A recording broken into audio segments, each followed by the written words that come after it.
ओम या श्री स्वयं सुकृतिनां भवनेष्वलक्ष्मी पापात्मनां कृतियां हृदये सुबुद्धि श्रद्धा सदां कुलजना प्रभवस लज्जा ताम त्वां नतास्म परिपालय देवी विश्व। नमस्कार, मैं हूं आचार्य डॉक्टर विक्रमादित्य और आज का दिन तुला राशि वालों के लिए मई के मध्य भाग में क्या ग्रहों का योग बनने वाला है, आचार्य वाणी के माध्यम से हम आज आपके समक्ष यही सारे रहस्य लेकर उपस्थित हैं। देखिए, मई का महीना चल रहा है, कई ग्रहों का विशेष परिवर्तन का योग बना हुआ है। वैशाख का महीना विशेष तौर पर चल ही रहा है और वैशाख के महीने में इस बार ग्रहों की स्थिति बड़ी विचित्र स्थिति बनी हुई है। इस बार वैशाख के महीने में बृहस्पतिवार जो पड़े हैं 5 बार पड़े हैं, बुध भी 5 बार पड़े हैं। बुध और बृहस्पति का योग जब पड़ता है, बुध 5 बार पड़े तो कहा जाता है समृद्धि बढ़ती है, फसल अच्छी होती है और कई प्रकार के लाभ होने के योग बनते हैं। लेकिन वहीं बृहस्पति महाराज जो है, यदि 5 बार किसी महीने में आ जाएं बृहस्पति का योग बृहस्पतिवार का, तो कहा जाता है ये अनिष्ट वैमनस्य के योग देते हैं। और इन दिनों बृहस्पति अस्त भी चल रहे हैं, शुक्र ग्रह भी अस्त चल रहे हैं, मंगल राहु की युति भी चल रही है।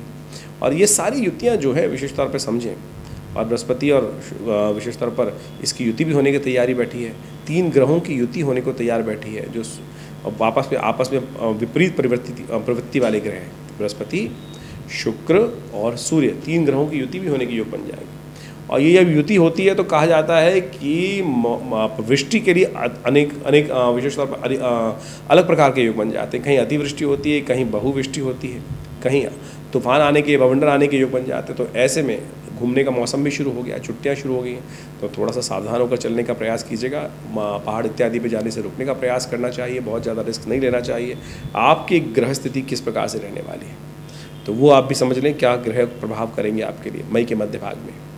यदि हम 11 तारीख की पहले बात करें तो 11 मई पर शनिवार का अवसर, चतुर्थी तिथि विद्यमान है और मिथुन में चंद्रमा उस दिन योग बना रहे हैं। भाग्य में विराजमान होकर चंद्रमा आपके लिए बड़े सुंदर योग बना रहे हैं। बृहस्पति से बिल्कुल थोड़े से आगे होकर चंद्रमा आपके 9वें भाव में बैठे हुए हैं। ये आपके अंदर सज्जनता का उदय करेंगे, धर्म की तरफ आपकी आस्था जगाएंगे और धर्म कार्यों से लाभ भी होता है। धनात् धर्म तथा सुगम, जहाँ धर्म होगा और वहीं सुख होने के योग बन जाते हैं। तो धर्म का जितना साथ देंगे, धर्मयुक्त कार्य करेंगे। लेकिन एक बात का ध्यान रखिएगा, दुर्जनों को से दूर रहने का प्रयास कीजिएगा। कई बार सज्जनता ज़्यादा होने के कारण से दुर्जन जो होते हैं वो कहीं ना कहीं कष्ट देने के योग बना देते हैं। ऐसे में अपने गुस्से को थोड़ा कंट्रोल करने का प्रयास करना चाहिए। आपके छोटे से गुस्से के कारण से लोग आपके दुश्मन बन सकते हैं। ग्रह योग इसी प्रकार के चल रहे हैं, तो ध्यान रखने का आपको प्रयास करें। वैसे ग्रह अच्छे बन चल रहे हैं। भद्रा का योग है दोपहर को करीब 2:30 बजे के बाद, तो आप नए कार्यों को आरंभ करना हो तो दोपहर से पहले ही करने वो अच्छा रहेगा। शनिवार का अवसर है, चतुर्थी का योग है। उपाय के तौर पर भगवान गणेश का स्तवन करना चाहिए, गणेश जी को सिंदूर चढ़ाने का प्रयास करना चाहिए, हनुमान जी को सिंदूर चढ़ाने का प्रयास कीजिए, शनि अनुकूल हो जाएंगे। और आपकी राशि के अनुसार से शनि बुद्धि में चल रहे हैं इस वक्त, और बुद्धि में चलकर शनि महाराज थोड़ी सी लाभ की स्थिति है। वृश्चिक राशि, तुला राशि वालों के लिए शनि हमेशा योग कारक होता है, लेकिन शनि की स्थिति ये क्या है, वो धीरे धीरे कार्य करते हैं। अब तो 1 वर्ष के लिए आपके लिए बड़े सुंदर योग बनाने वाले हैं शनि महाराज, तो ऐसे में शनि को मनाने का आप सुंदर प्रयास करें तो अच्छा रहेगा। और शनि को जितना मनाएंगे, शनि को मनाएंगे, सदा सुख पाएंगे।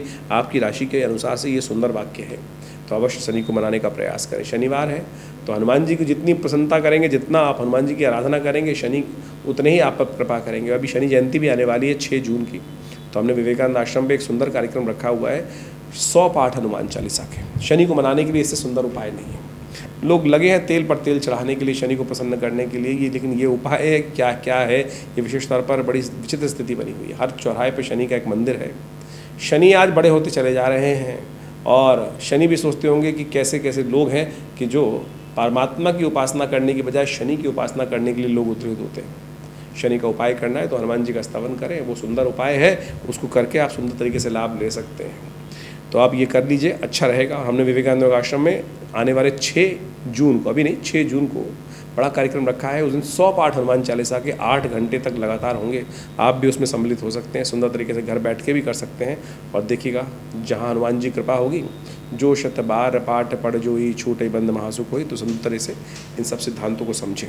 12 तारीख का दिन, 12 मई का दिन, रविवार का अवसर, पंचमी तिथि विद्यमान है और ग्रह नक्षत्र आपके सुंदर अनुकूल हैं। धर्म की तरफ आपकी आस्था जागती दिखाई दे रही है और धर्म से लाभ होने के योग भी बनते दिखाई दे रहे हैं।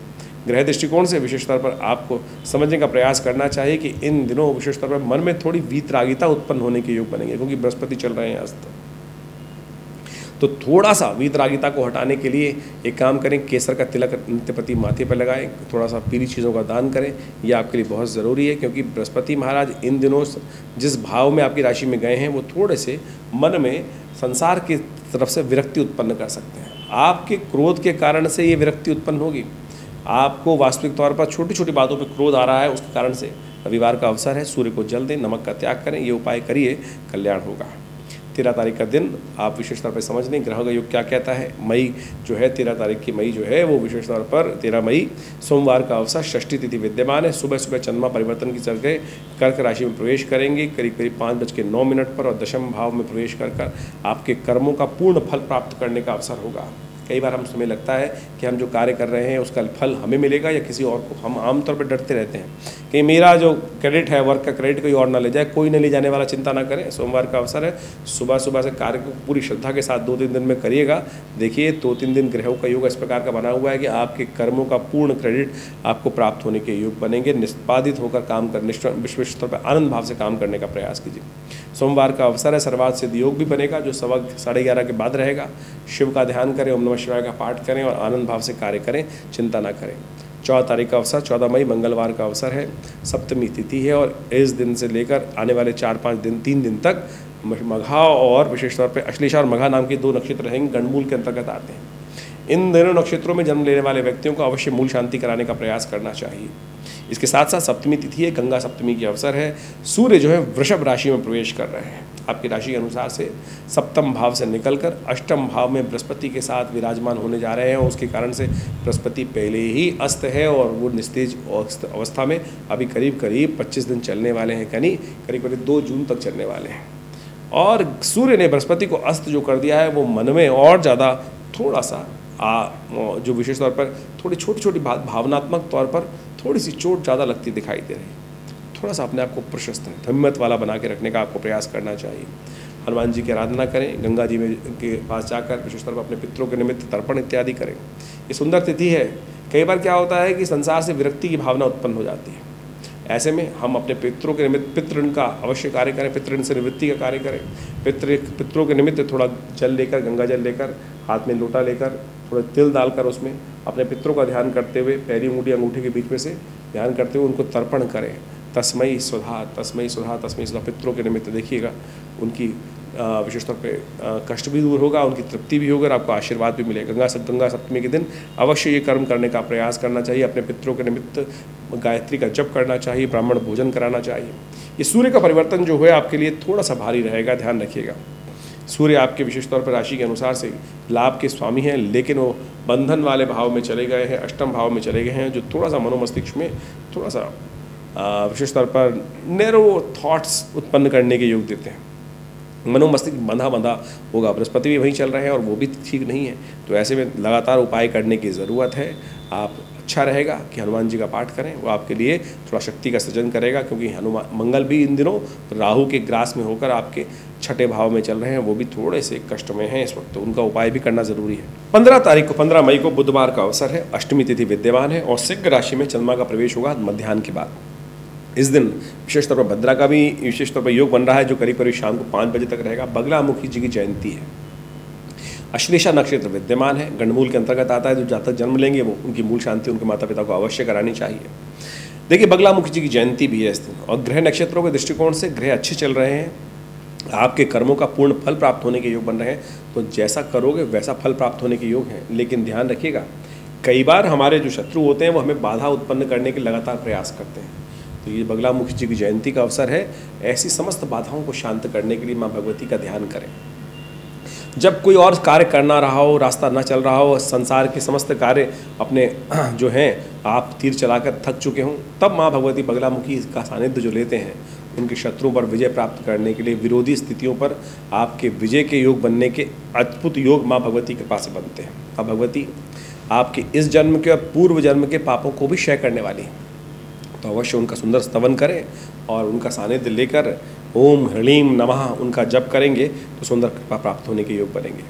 16 तारीख का अवसर गुरुवार का योग, अष्टमी तिथि इस दिन भी विद्यमान है और इस दिन जानकी नवमी का सुंदर अवसर है।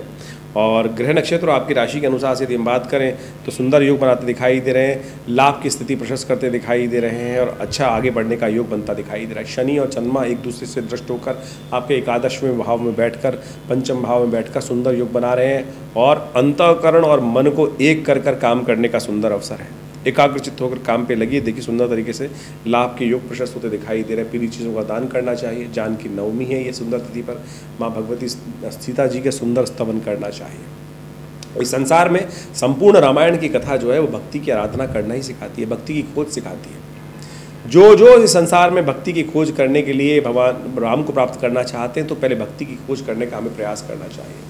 माँ भगवती की सीता की खोज भक्ति की खोज है और जो भक्त भक्ति की खोज में जाते हैं माँ भगवती के आशीर्वाद से अजर अमर हो जाते हैं। सुयश उनका जीवन पर्यंत व्याप्त रहता है। तो यही रामायण का मुख्य आदर्श है और इसको हमें ध्यान रखना चाहिए। राम की प्राप्ति भक्ति के द्वारा हो सकती है और भक्ति की जो है भक्ति की सानिध्य प्राप्त कर ही, भक्ति की खोज में चलकर ही, मन को शांत कर जो साधु हैं, संत हैं, जो संत स्वभाव के हैं, वही भक्ति को प्राप्त कर सकते हैं। भक्ति का हरण नहीं किया जाता। राक्षस सोचते हैं कि हम शक्ति के द्वारा भक्ति का हरण कर हम उसको प्राप्त कर लें, लेकिन भक्ति का हरण नहीं, भक्ति के चरणों में बैठकर, भक्ति की कृपा से, भक्ति की खोज कर भक्ति की कृपा से ही भक्ति मिल सकती है, फिर ही राम का द्वार प्राप्त हो सकता है। जिन्होंने इस कथा को समझा सुना वही जीवन में कल्याण के योग बने। तो सुंदर तरीके से इस दिन माँ भगवती जानकी की आराधना करें, प्रसन्नता से उनका पूजन करें। देखिएगा शरीर में कोई आदि व्याधि होगी ना, माँ भगवती के आशीर्वाद से सुंदर तरीके से वो भी ठीक होने के योग बनेंगे। भगवती का एक मंत्र है जो दुर्गा जी के रूप में उपस्थित है, रोगान शेषान न पहंसि तुष्टा रुष्टा तु कामान सकलान अभिष्टान त्वामाश्रितानाम न विपन्न नारायणाम त्वामाश्रिता श्वेताम प्रयांति।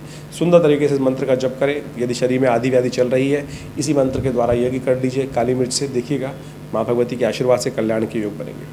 17 तारीख का अवसर शुक्रवार का दिन, नवमी तिथि विद्यमान है, रवि योग विद्यमान है, ग्रह नक्षत्र आपके अनुकूल बने हुए हैं, आपके आगे बढ़ने के मार्ग प्रशस्त होंगे, लाभ के योग बनते दिखाई देंगे। आपकी राशि के अनुसार से सुंदर गौ पूजन करके लाभ लें, कल्याण अच्छा होगा। 18 तारीख का अवसर शनिवार की तिथि, दशमी तिथि विद्यमान है। चंद्रमा परिवर्तित करके 12वें भाव में जा रहे हैं। गज केसरी योग का निर्माण तो कर रहे हैं, लेकिन बृहस्पति शीर्ण है। चंद्रमा भी जाकर थोड़े से यानी खर्चे होने के योग भी हैं, धन आगमन के योग भी हैं।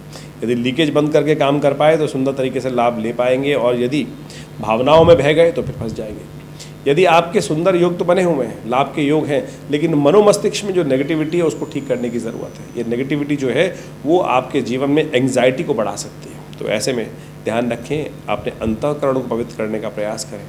भक्ति से, पराक्रम से, पुरुषार्थ से अपने आप को सही दिशा में देने का प्रयास करें। दिशा यदि स्वाभाविक रहेगी तो वो गलत तरफ जा सकती है। श्रुति को ऊर्ध्वगामी बनाने के लिए पराक्रम की आवश्यकता है, हनुमान जी की आवश्यकता है। हनुमान जी का स्तवन करें, वो सुप्रकार से कल्याण करने वाला रहेगा। शनिवार का अवसर है, शनि को मनाएं, हनुमान जी की आराधना करें, हनुमान चालीसा का पाठ करें। 19 तारीख का अवसर रविवार की तिथि है, एकादशी का योग है, मोहिनी एकादशी का योग है। बृहस्पति के साथ साथ अब जो है विशेष तौर पर शुक्र भी जो है वो वृषभ राशि में प्रवेश कर रहे हैं। छठे अष्टम भाव में जाकर बृहस्पति, चंद्रमा, सूर्य और शुक्र तीनों योग बना रहे, त्रिग्रही योग बन गया है। और ये त्रिग्रही योग जो है वो विपरीत स्थितियाँ उत्पन्न करता है।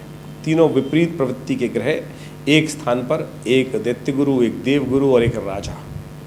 जिस राजा के मंत्री विभिन्न प्रकार के हों, एक मन इधर एक मन इधर, तो उस राजा की स्थिति कैसी होगी तो आप समझ सकते हैं। तो यहाँ ग्रहों की स्थिति बड़ी विचित्र बनी हुई है। मन को शांत करने की ज़रूरत है। भगवान विष्णु का स्तवन करें, चावल का दान करें, चावल का भक्षण न करें, भगवान सूर्य को जल दीजिए। ये सब उपाय कर आप लाभ ले सकते हैं। नहीं तो ये ग्रहों की स्थिति कुछ दिन आने वाले 2 जून तक तो इसी प्रकार की बनी हुई है, क्योंकि बृहस्पति भी अस्त चल रहे हैं, शुक्र भी अस्त चल रहे हैं और सूर्य वहीं रहने वाले हैं अभी कम से कम आने वाले करीब जून के मध्यकाल तक। तो लगातार आपको कुछ उपाय करने की ज़रूरत है। तो उपाय क्या किया जाए? भगवान के मंदिर में जाकर पीले वस्त्रों का दान भगवान को अर्पित करें, पीले पुष्पों को भगवान को समर्पित करने का प्रयास करें। तो और खीर में थोड़ा सा विशेष तौर पर समा के चावल की खीर बनाकर, उसमें केसर युक्त खीर बनाकर वो भगवान को अर्पित करने का प्रयास कीजिए, कल्याण होगा, आशीर्वाद मिलेगा। हो सके तो विशेष तौर पर गौ सेवा भी करें, सूर्य नारायण को जल दें, कल्याण होने के योग बनेंगे। 20 तारीख की यदि हम बात करें तो उस दिन 20 मई को सोमवार का अवसर है। सोम प्रदोष का सुंदर योग है और शाम को चंद्रमा परिवर्तन की तरफ जाएंगे, लग्न में आपकी प्रवेश करेंगे और यह आपके लिए उन्नति के योग बनाने वाले दिखाई दे रहे हैं। बहुत सुंदर तरीके से आगे बढ़ने के अवसर आपको प्रदान करेंगे। हो सके तो विशेष तौर पर भगवान शिव का स्तवन करें। और सोम प्रदोष चल रहा है और सोम प्रदोष का दिन समस्त प्रकार के कष्टों को दूर करने वाला होता है।